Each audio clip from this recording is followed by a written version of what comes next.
Hello guys, welcome back to my channel. So in this video we'll study the disorder of respiratory system. So respiratory system के कुछ disorders हैं जो हम class 11th में पढ़ते हैं और disorder का मतलब है कि आपकी बॉडी में कुछ illness आना, कुछ problems आना और वो आपके क्योंकि हम respiratory में पढ़ रहे हैं तो respiratory को affect करेंगे.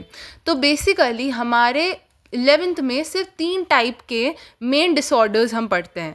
जैसे कि सबसे पहला अस्थमा. मैं आपको ओवरव्यू दूंगी, बाकी इस वीडियो में हम सिर्फ अस्थमा कवर करेंगे. सो अस्थमा का बेसिकली मतलब होता है आपको ब्रीथिंग में प्रॉब्लम हो रही है. दूसरा आता है हमारे पास एम्फिजिमा. एम्फिजिमा जो ज़्यादा सिगरेट वगैरह पीते हैं उनको प्रॉब्लम होती है. बाकी दूसरी वीडियो में हम देखेंगे. एन ऑक्यूपेशनल डिसऑर्डर जो हमारा लास्ट है वो हमारा किसकी वजह से होता है? वो होता है हम ज़्यादा डस्ट एरिया में रह जाते हैं, इंडस्ट्री में रह जाते हैं, उसकी वजह से होता है. ये सारी चीज़ें हम एक एक करके हर वीडियो में देखेंगे. तो आज का टॉपिक होगा सिर्फ और सिर्फ अस्थमा. अस्थमा जो होता है उसका मेन मतलब है कि हमें ब्रीथिंग में डिफ़िकल्टी हो रही है, सांस लेने में डिफ़िकल्टी हो, इसलिए हम पफ यूज़ करते हैं. अब इसके थोड़ा डीपली इसके बारे में हम पढ़ेंगे तो ये होगा कि अस्थमा जो होता है वो इन्फ्लेमेशन हमारे ब्रोंची और ब्रोंकियोल्स की वजह से होता है. अब इन्फ्लेमेशन का क्या मतलब है? रेडनेस होना या फिर स्वेलिंग होना, सूज जाना, उसको होता है. जैसे ये नॉर्मल है. अब जब इसके ऊपर हमें अस्थमा हुआ तो आप उसकी लेयर देखोगे ना, बीच वाला टर्नल वो पूरा ऐसे सूज चुका है तो ये मोटा हो गया. तो हमें विजलिंग साउंड भी आता है, जैसे ऐसे नाक से हम एक बार ज़ोर ज़ोर से सांस लेते हैं जिससे हमें हाई पिच का साउंड प्रोड्यूस होता है. ये सारी चीज़ें इससे कॉज होती है. अब कुछ सिम्टम्स भी होते हैं जिससे आपको पता चल पाएंगे कि अस्थमा किस किस को है. तो 3 सिम्टम्स मतलब बेसिकली हम बात करेंगे जो कॉमन है. जैसे बार बार खांसी आना, बहुत ज़्यादा खांसी आना, हमें ब्रीथिंग प्रॉब्लम होना, बहुत जल्दी सांस फूल जाना और चेस्ट टाइटनेस होना. मतलब कि बेसिकली आपको यहाँ पे भारी भारी लगता है चेस्ट के ऊपर. और अब हम थोड़ा इस टॉपिक को अच्छे से समझेंगे बाय एनिमेशन, जिससे ये एकदम क्लिस्टर क्लियर हो जाए.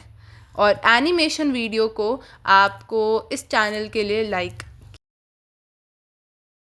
अब हम इसके चैप्टर के लिए 2 और वीडियो बनाएंगे. इसके अंदर हम इन्फिजिमा बाकी वगैरह कवर करेंगे. अभी हम एनिमेशन देखें. अब हम एनिमेशन में देखेंगे कि एक लंग्स के अंदर एल्वेओलर पार्ट में हमें बेसिकली ब्रोंची और ब्रोंकियोल्स दिख रहे हैं. तो ये वाला जो पार्ट दिख रहा है ना ऊपर गोल गोल सा, ये हमारा जो इन्फ्लेमेशन वाला पार्ट है. इन्फ्लेमेशन मैंने बताया था स्वेलिंग वाला पार्ट. तो ऊपर जो आपको टर्नल दिख रहा है वो टर्नल जो है वो बंद ओपन हो रहा है. तो वो क्यों हो रहा है? क्योंकि अलग अलग स्टेज होते हैं हमारे. जब हमें बेसिकली अस्थमा होता है तो माइल्ड होता है तो नॉर्मल कभी कभी होना, मॉडरेट होता है तो मतलब 1-2 दिन 5 दिन लगातार चलना, और सर्वो मतलब कि बहुत लॉन्ग टाइम के लिए होना.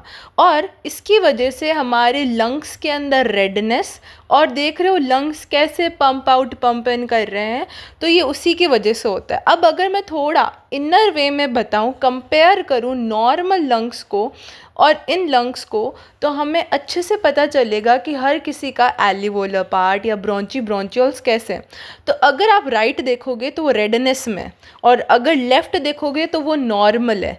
तो ये आपका जो लेफ़्ट वाला है यही सबका लंग्स ऐसा ही दिखना चाहिए. अगर ऐसा दिख रहा है तो आपको अस्थमा नहीं है, और अगर राइट जैसा दिख रहा है तो मतलब अस्थमा है.